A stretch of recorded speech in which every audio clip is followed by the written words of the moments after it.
everyone, it's Rebecca from New Hampshire Knits. Welcome back. I know this episode is like 6 weeks late. Um, Things have been a little crazy. If you were here, my rolling chair. Hold on. Let's get comfy. If you were here last time, I think I did the last podcast in January. I don't know if I mentioned that I had gotten laid off in October and blah, blah, blah, blah, blah.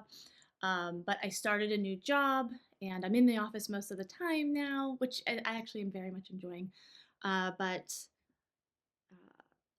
things are a little bit busier outside of the knitting world for me. So I finally got around to this. Also, I got a new computer and it has the software on it that I actually know how to use to edit a video. So hopefully I can edit this properly and I can put up some pictures and some titles of the things I'm working on, so it'll be a lot more enjoyable for you. If you have been sticking around through the last little while where I haven't been editing the videos, you are a saint and thank you.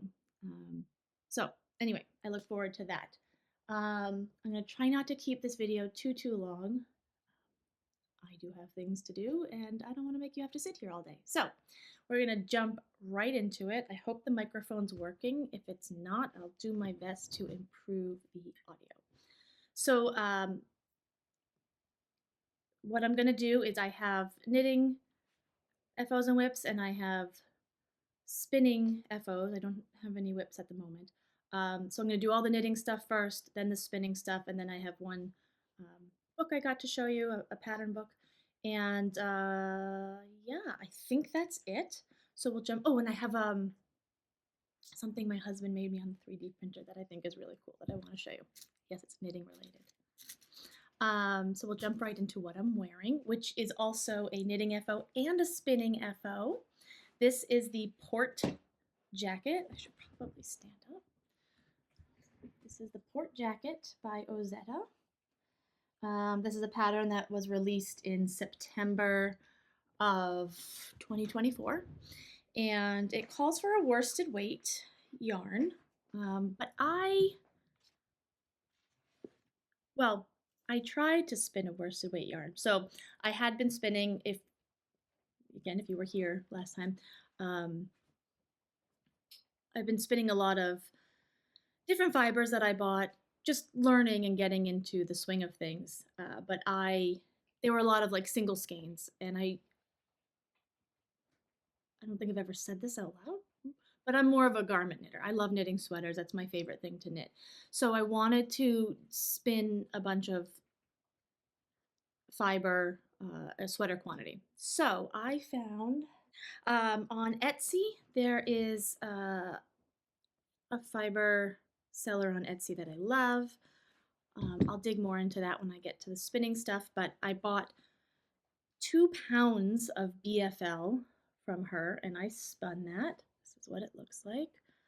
My light's a little yellowy, but it's undyed, so it's a mixture of browns and grays. And let's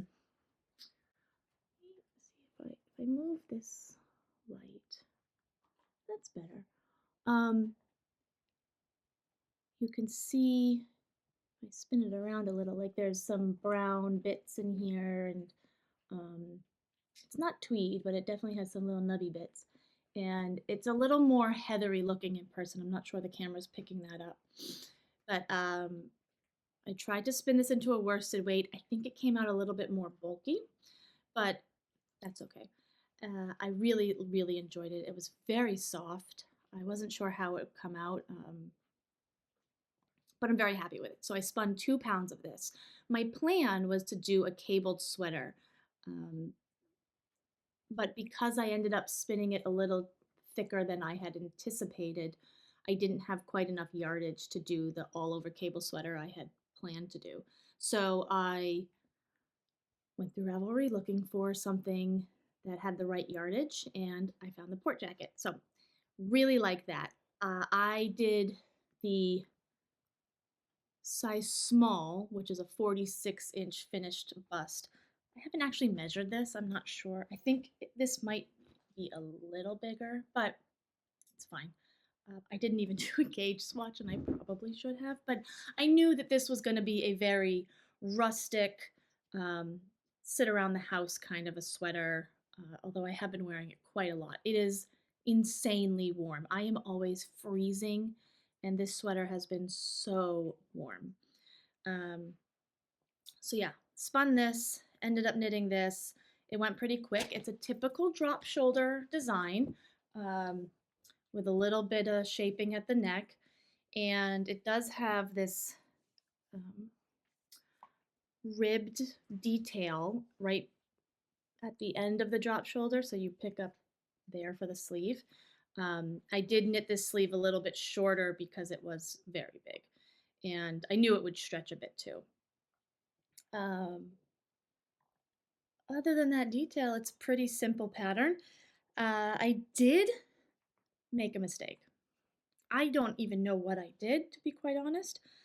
So when I went to pick up, it's supposed to be a double, well, I did do a double knitted button band, but I don't know if you can see.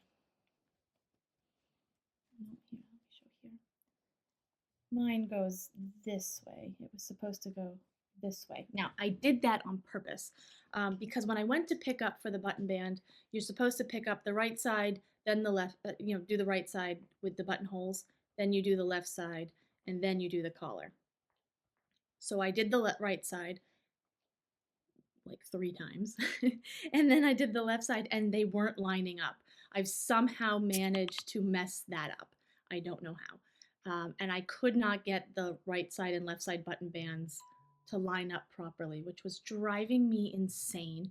And because I couldn't get them to line up properly, the neckline would have been all weird.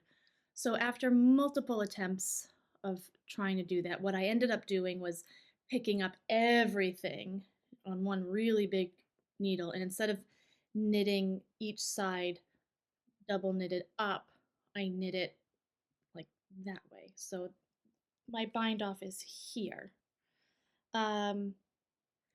That actually worked out well, and I put short, this camera's got me all backwards. I put short rows in here to raise the collar up a little higher in the back. At some point, I think I am going to rip this button band out again and redo it because it's not as thick as I wanted it to be. But anyway, so that's my FO, Port Jacket by Ozetta. Even though I made some mistakes, pattern really well written, and I love it. This was a fantastic pattern. I enjoyed knitting it, and I enjoy wearing it even more. So that is an FO. So I'm going to jump back in time a little bit. The first one I want to show you, I cannot remember if I showed you already. I know I was working on it, but I can't remember if I had finished it. So this is the King Salmon by Oil and Knitworks, Caitlin Hunter. And I knit this with, hold on, let me pull it up. I didn't have it pulled up. My bad. My bad. King Salmon, here we are. I think I did show this to you guys already, so I apologize. I won't linger on it. Oh yeah. Oh, it feels more rustic than I thought. So this is King Salmon by Caitlin Hunter. I knit it out of the Valley Yarns Northampton, which is a DK 100% wool yarn. Valley Yarns is the brand from Webs or yarn.com. And I actually like it a lot. I have quite a lot of it. I don't know if you, no, you can't see. There's 3 baskets, tiered baskets here. One of them is all Valley Yarns, Northampton, specifically Northampton. I like it a lot. Anyway, I like this pattern. I know there's been a lot of people who don't like the depth of the yoke. I get that. Sometimes I do find when I'm wearing it, it sort of kind of does this, and I think that's because of the yoke depth. I have another one that's similar. I'll show you in a moment. But I really enjoyed wearing this. I think I said last time, I'm not a fish person. I don't like fishing. I don't like the ocean that much. I don't even eat fish. I think it's gross, but I really, really love this sweater. I just thought it was so cute. This is the Lulu slipover from Petite Knits. I'm pretty sure I talked about this already. This was probably the last FO I had in my last episode. So, anyway, I'll just mention briefly that I made this out of Debbie Bliss Cashmerino DK and Valley Yarns Southampton, which is their merino silk. Nope, not merino. Mohair silk lace weight. Um, the pattern has a turtleneck, but I wanted to wear this. This is why I remember talking about it. I told you I wanted to wear it with collared shirts with the collar over the neckline, so I just made a regular neckline. I made it short and finished it with a Italian bind off. Really love this. Very warm, and it has the double knit button band as well. So big fan. I love petite knit. Such great basics. Moving on. So the next thing I have, and I love this so much, and it's also partially a spinning project. So this is the Polly Potty. I don't know if I'm pronouncing it correctly, but I'll put it up. The Polly Potty Sweater DK, which, excuse me, is a pattern by Carolina Adamczyk. I'm not pronouncing that. I'm so sorry. It is a round yoke colorwork sweater, which if you've been around, you know I love. It's one of my favorite constructions. But the pink yarn, do I have that in here? I do. The pink in here is a pink merino that I hand spun. So this was one of those single skeins where I was like, what am I going to do with this? And then I had this yarn. The blue is also Valley Yarns Northampton. I have one here.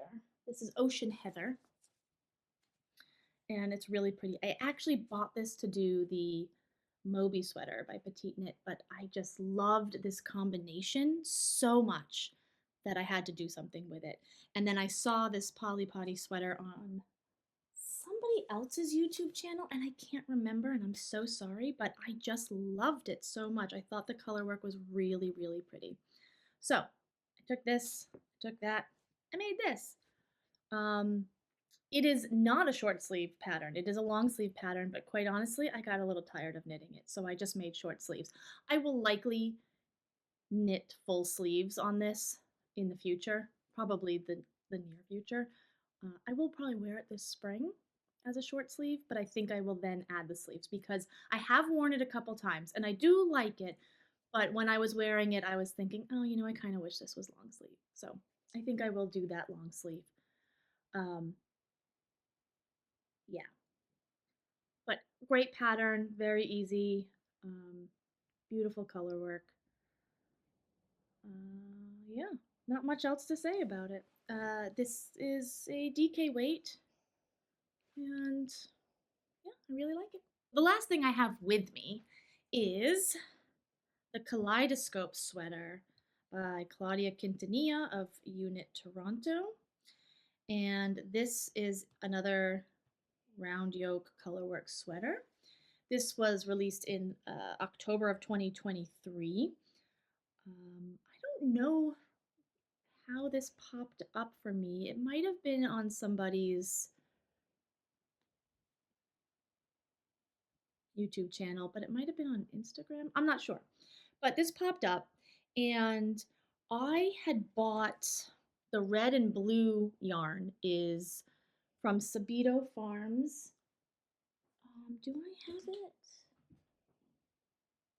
Oh, you know what? I think it's buried in here. But Sabito Farms is in Massachusetts. They hand dye it in Massachusetts, and I believe the yarn is spun also in the U.S. It is merino, 100% merino, non-superwash wool. And I had bought the red and the blue at Rhinebeck, and I knew I wanted to do some sort of colorwork sweater with them, but I didn't know what. And I found this sweater and thought, oh, this is perfect. I have so much scraps in my stash of from other sweaters. Obviously, everyone does. We all do. What do you do with them? So I dug that out, and I had um, this brown and this white, which were scraps from my Sven Scandinavian doll. Um, what's her? Susan B. Anderson, I believe.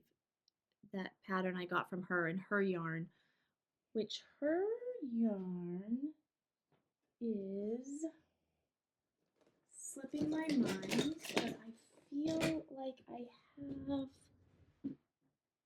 something here with the name on it. I do. Ah, Barrett wool. Barrett wool.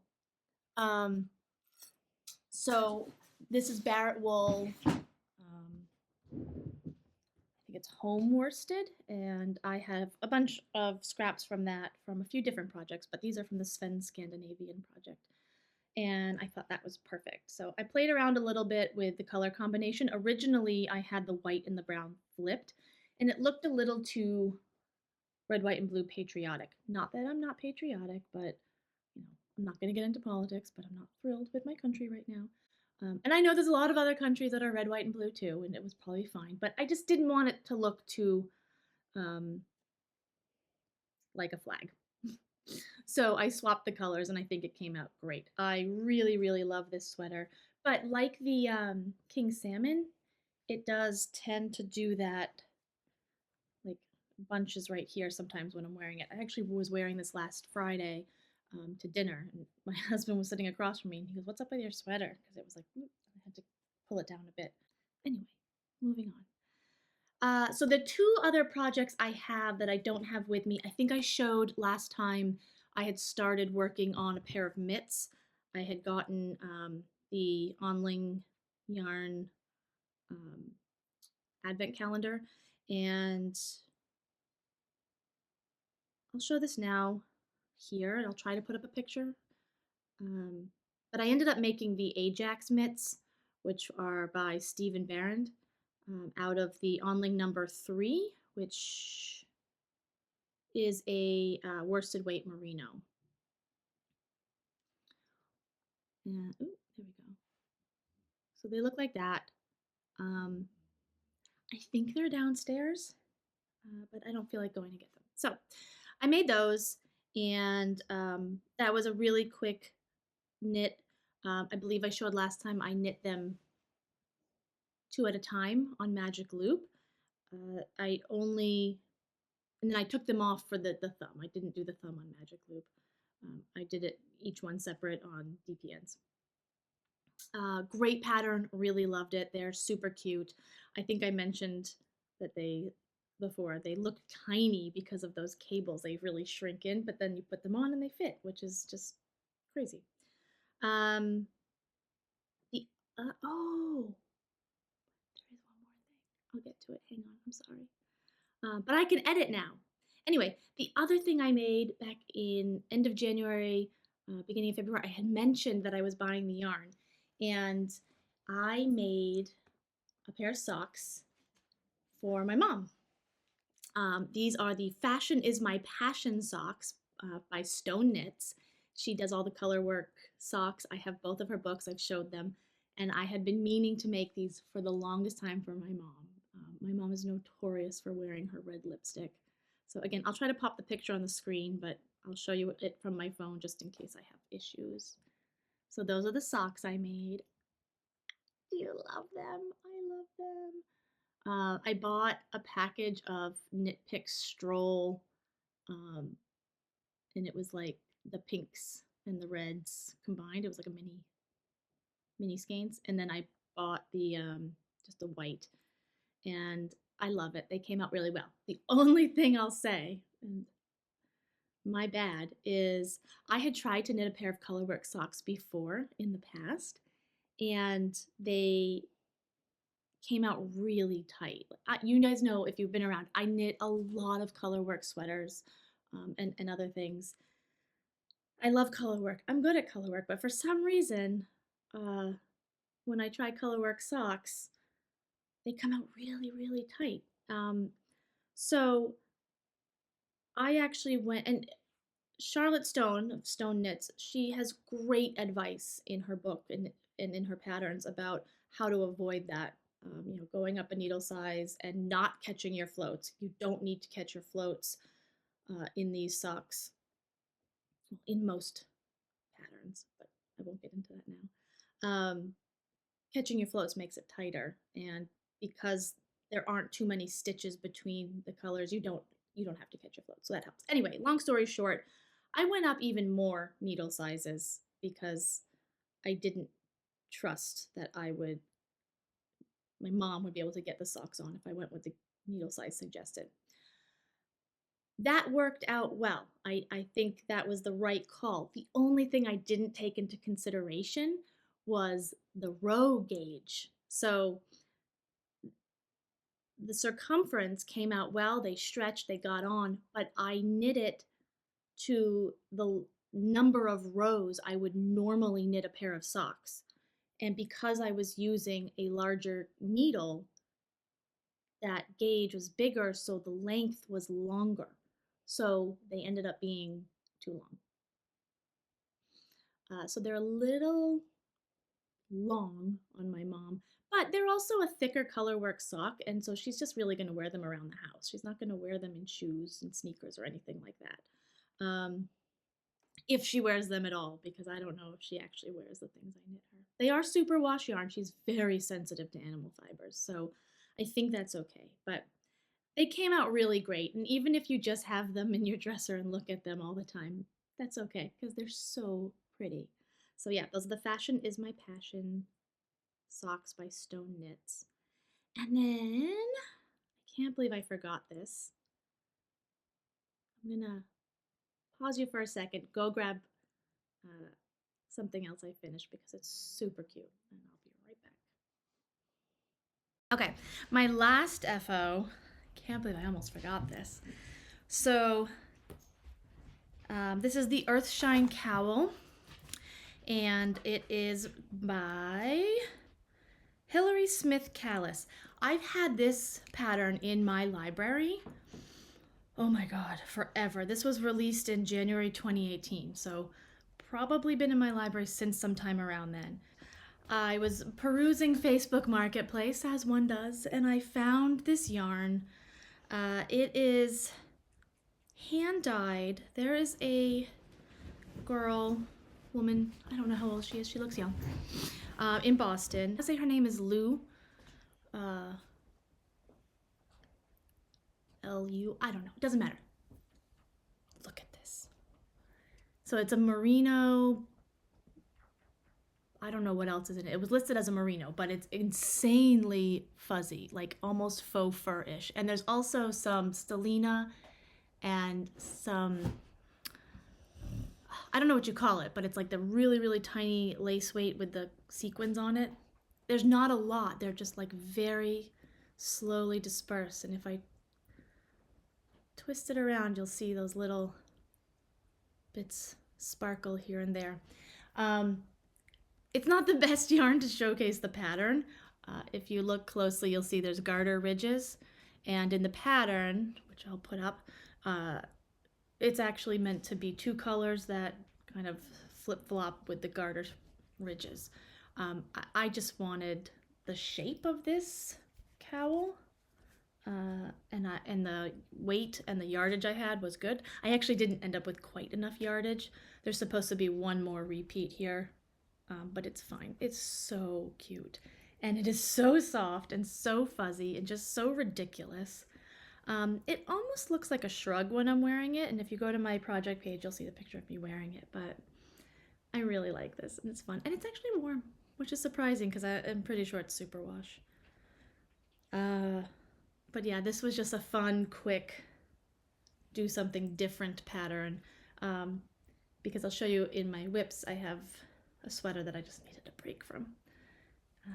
Yeah, so Earthshine Cowl by, I just forgot her name, Hallie, I'm the worst. Hilary Smith Callis, sorry. Yeah, super fun. All right, let's get into our whips. So the first one I'll show you, which is a little bit in it. I don't want to say timeout because it's not timeout. I just need to buy more yarn, I think. But my lovely friend Karen, who I adore, really wanted the Rhinebeck sweater from last year. So the Ooey Gooey by, oh my god, I think this is the Perimenopause. Andrea Mowry. We all know the Ooey Gooey. It was last year's Rhinebeck sweater. Karen couldn't go. A bunch of us made the sweater and she really wanted one, so I really wanted to make her one. So I found, she wanted greens, and I don't know if I showed this to y'all. I do have it. When I found this yarn, and Karen had wanted a light green and a dark green for the Colorworks sweater.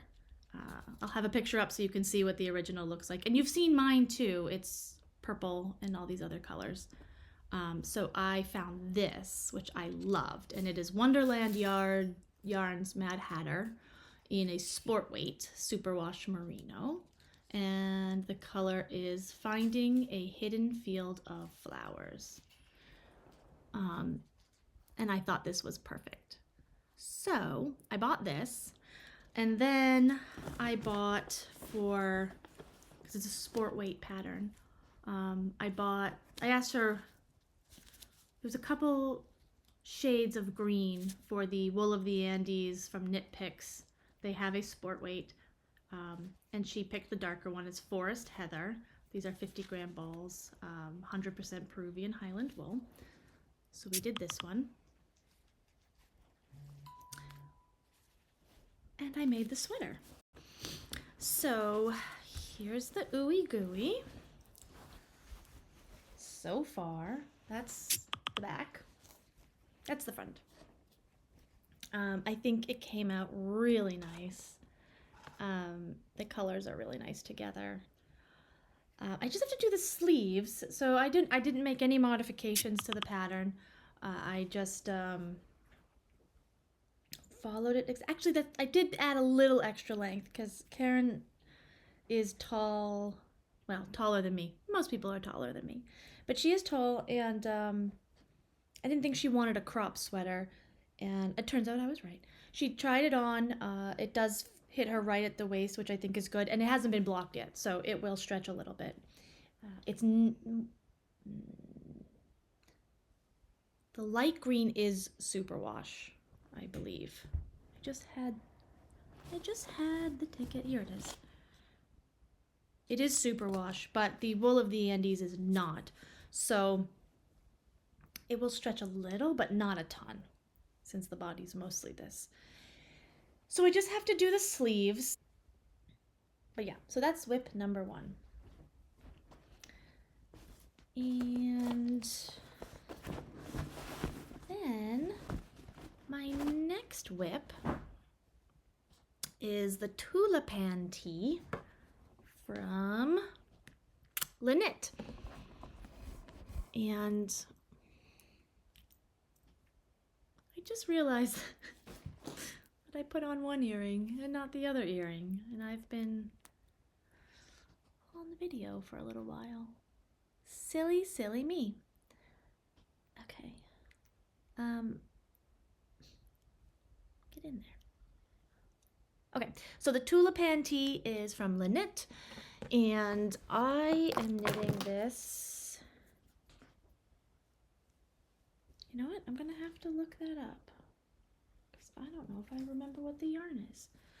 Anyway, this is it. I just finished the body literally last night. I bound it off. I tried it on, and I think it fits well. It'll stretch a little bit. So this yarn is, let me see if I actually put it down in Ravelry. I don't know where the yarn ball bands are, but as I'm looking it up, I can tell you that it is a cotton alpaca blend, and here it is. Lana Grossa Cara with alpaca. I guess there's a couple different Lana Grossas. I can show you, I got a little ball of it right here. So this is, let me pull it up. It is alpaca, 57% alpaca, 33% cotton, and 10% wool. Oops, sorry. I'm still getting used to this camera. And it is a DK weight. I got this last year at the Webb's tent sale, and this came out. I saw this pattern on a couple different YouTube videos recently, a couple different spring pattern roundups. I saw this pattern, and I've done a few of her patterns, but also a couple of her tees. I think last year I did the peacock tee. So I decided to do the tulipan tee. I really like it. You can see this lace. It's really pretty. I can't wait for it to block out and be all gorgeous. I just have to do the sleeves. I'm going to cast those on today. So yesterday, I didn't order words. I bought this a few days ago. It arrived yesterday. I got the 52 Weeks of Sweaters by Laine, and I love it. So I was watching Easily Knitfluenced, and I love her podcast, and we like a lot of the same types of sweaters, and she got the book and was going through it, and there were so many I liked, and she only went through half the book. And so I figured, you know what, there's at least 10 patterns she's shown that I like. It would be worth it to buy it. If you want to see all the stuff in it, I'm pretty sure they're all listed on the Laine website, but go look for Easily Knitfluenced on YouTube, and she has, I don't know if she put out part 2 yet, but part 1 is the first 26 patterns, and part 2 will be the next 26 patterns, and she talks about each one and shows pictures.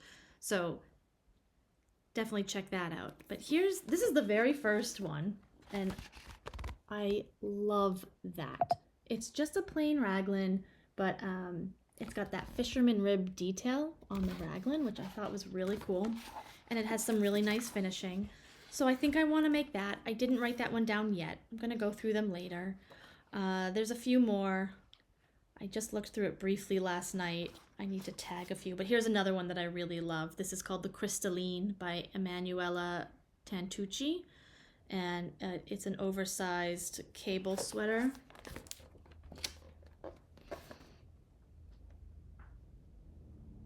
I really like that. It does have a bit of a bell sleeve. I might consider making it more of a balloon sleeve. I don't know that I like the wide cuffs as much as I used to. I like them long, but I don't know if I like them like really big. But anyway, and then the one on the cover, I forget the name of it. I'll find it later, but I really like that too. Very pretty. So those might end up on the list as well, for sweaters to buy yarn for, or to find what I have in my stash. Hi, jumping in. This is editing Rebecca. I am now editing this video. I had said that I wanted to share one more thing, knitting related. So before I get into the spinning, I just wanted to show this really cool thing my husband made me on the 3D printer. So it's a little bowl for my stitch markers. Just a little cute bowl. But he printed it with a magnet inside. So now, okay, that's not supposed to happen, but everything fits. And it doesn't fall out, pretty much. So I love having this for my stitch markers, especially if I'm doing something lace, like the tulipan tee, and I can just grab them as I go. So anyway, this is pretty cool. I really liked it, and if you have access to a 3D printer, you can do something like this too. I want to jump into some of my spinning FOs for those of you who are interested in spinning and want to stick around. If you're still here, thank you. If you are not interested in spinning, thanks for joining me. I'll see you again in the summer and show you some of my spring knits, see what we get done given my current schedule. And yeah, thanks. If you're still sticking around, let's talk spinning. So I have a Daedalus Starling electric spinning wheel. I am obsessed with it. I love spinning so much. I have been spinning nonstop. I showed a bunch of things last time. Okay, so I have a few things to show you.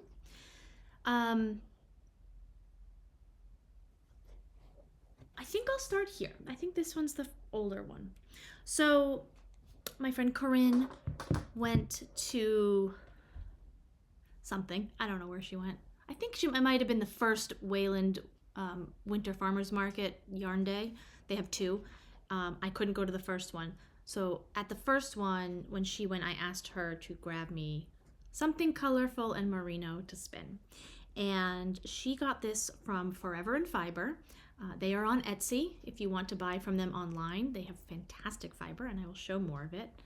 And then they also go to a lot of the local festivals. So this was, I wish I had a picture of it. You know what, I wonder if I can find a picture of, if they have some on Etsy, I'll put the picture up. But it was a rainbow color. And she actually got me two of these. I gave one away, but I'll also post a picture of the two of them together, because what I did was this, I wanted to experiment with with combining colors in my spinning. So the first one that I had given away, I did not separate the top into any specific, I didn't do it in any way. I just spun it as is. And I had a feeling that with all the colors, it might get a little muddy looking as they blend together. And I was right. So if you look at the two side by side, you can see that one is a little more muddy and brown, whereas this one is a lot brighter. And so that one I had spun just as is. And then this one, what I did was, when I separated the top, and it came like this. So like I said, for the first one, I just spun it as is, and I let the colors just come as they came. I didn't separate it into any particular way. The second one, what I did was, I tried, so when I'm spinning this, I have to make that into smaller chunks to spin. Some people can spin the whole thing, but being new and not terribly experienced, I like to separate the comb top or whatever I'm spinning into smaller bits that I can pre-draft a little bit and then spin. So as I separated this, I tried to separate it by color. And there was still some mixing, but I was able to separate it pretty well. And then I tried to separate the warm colors and the cool colors together and mix them together. So I had, this is a 2-ply, so I had one bobbin of cool colors and one bobbin of warm colors, and then I plied those together. And it came out like this. And I feel like my camera is making it look a little duller than it is, because in person it's very bright. But you could see in that picture before of the two next to each other that the colors are very prominent here, and they're not all muddled together. And I just thought this was so much fun. And it was a really cool way to experiment with combining your colors when you're spinning. So I really liked that. And then a little bit after that was the next Wayland Winter Farmers Market Fiber Days, blah, blah, blah. Actually, it's on my bag. I can read it to you. Wayland Winter Farmers Market Farm Fiber Days. Oh, I wasn't off. It sounded like a lot of words, because it is a lot of words. But it's a really fun little shop. If you are in the New England area, in Wayland, Massachusetts, there's a place called Russell's. It's a garden center. It's an amazing garden center, and like a shop that just has all kinds of stuff in it. And I've been going there my whole life. I love it. So I went, and I wanted to find something to spin that I could combine with this in some sort of color work project. Probably a shawl or a cowl of some kind, maybe like The Night Shift by Andrea Mowry. I made a shift cowl. I like it a lot. So maybe something like that. I don't know. But I went to Junction Fiber Mill. They were there. I went to their booth and I found this. Now, this probably doesn't look like a whole lot. Look, oh yeah, it's gray. I did want something more neutral to pair with this. But this one is special. So this is Coriadale, and it's combined with recycled sari silk. So if I hold it up, you can see those little bits of color mixed in. Isn't that cool? And I felt like the colors that were mixed in, you can see the yellow and the red and the green, they really match with this. This was a great find. I love this. So I bought this and I spun this. And I'm gonna make these into something. Like I said, maybe a shift or a night shift or some other thing, I don't know. But these will be some sort of color work, maybe mosaic, but if you've been here, you know I hate mosaic knitting. I like the way it looks. I don't like doing it. Anyway, yeah, I'm very excited about this. And then I also bought at Junction Fiber Mill this one. I don't remember the color. They do sell this colorway in a yarn already. You don't have to spin it yourself. And I think mine actually came out very similar to how their yarn looks. But this was another one of their yarns. This is a Targhee. I've never spun Targhee before, but it is a yarn I like to knit with and wear. It has a very rustic feel, but it doesn't itch me at all. And this is just really pretty.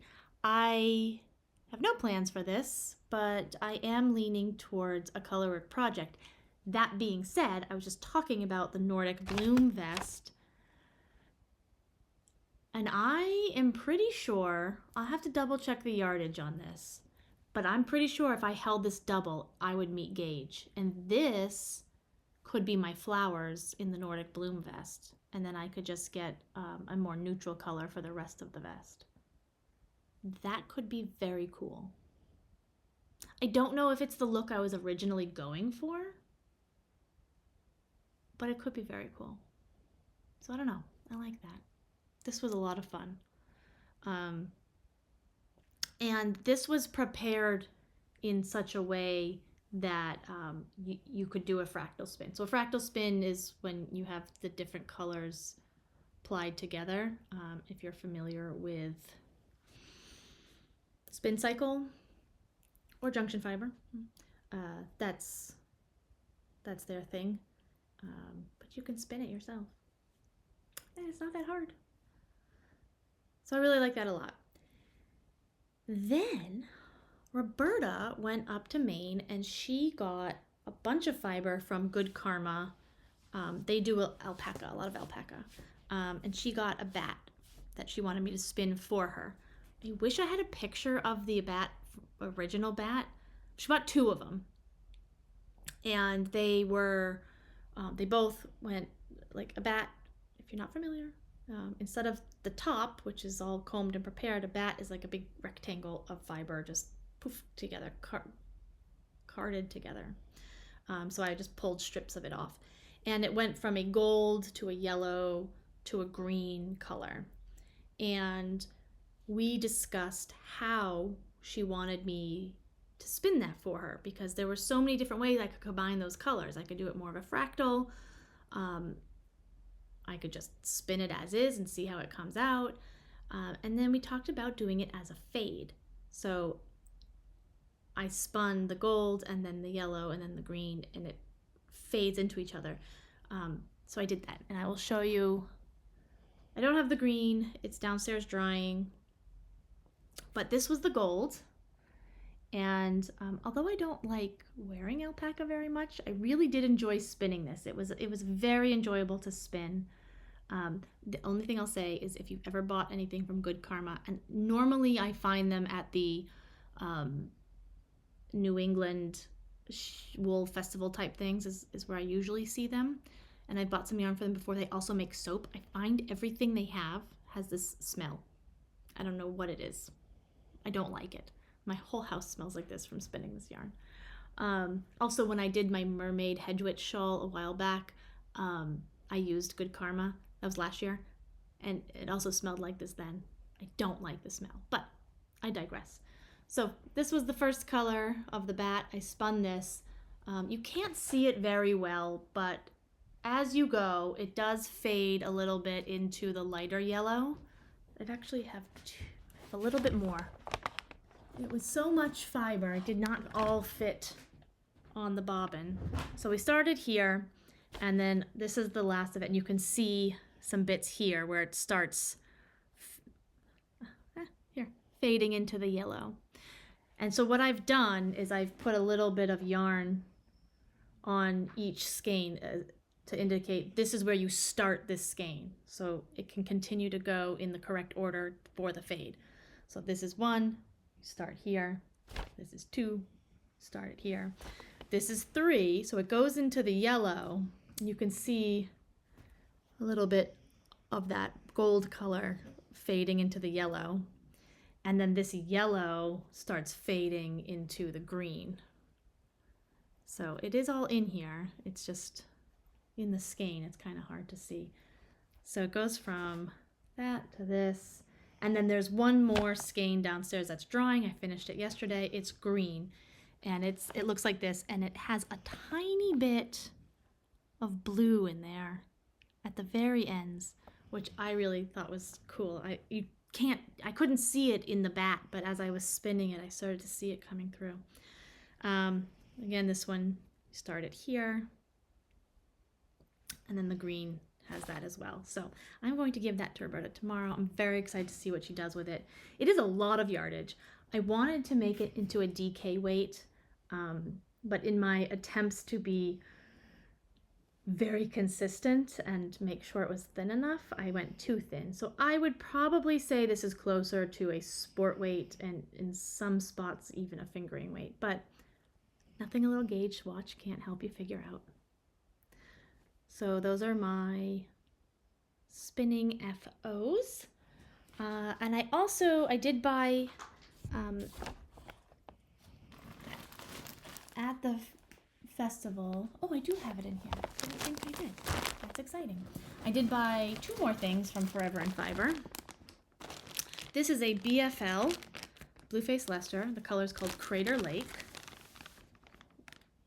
Isn't that gorgeous? So I'm going to spin this next, and I want to make it into a 3-ply. And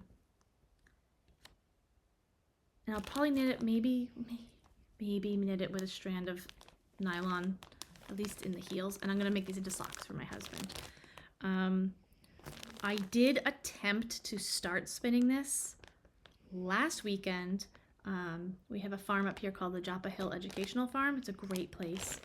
And they did their first annual Woolly Wonder Fest, where they were showing people how they go from shearing a sheep to preparing the wool, to spinning the wool, to knitting the wool. And I was there demonstrating spinning. I tried to spin this when I was there, but it is insanely slippery. And I don't know why.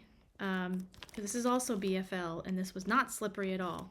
This I was really struggling with. They are definitely prepared differently. This is combed, and this was much less combed. So I have to work on that, but this is going to be my first attempt at a 3-ply. We'll see how it goes. And then I also I wanted to try spinning some fibers I hadn't spun before. So that's why I bought this one, because Targi I had not spun before. I'd only knit with it. I also got this from Forever and Fiber, and it is Shetland. And it is this cool combination of colors of Shetland. So each one is just a little chunk. And I'm going to definitely make this into a fractal spin. And combine the colors in an interesting way and see how it goes. So I'm really excited about that. I have not spun Shetland yet. So, yeah. Anyway, that is everything I have to talk about for the last few months. If you're still here, wow. Hopefully this will be edited nicely and not a disaster of a video. So thanks so much for joining me. I will be back maybe in July to talk about what I knit. But if I don't do a lot of knitting, this may not happen again till the end of the summer, because I don't want to bore everyone. Anyway, thank you so much for joining me. Like, subscribe, do all the things, and I will be back at some point with another video. Bye!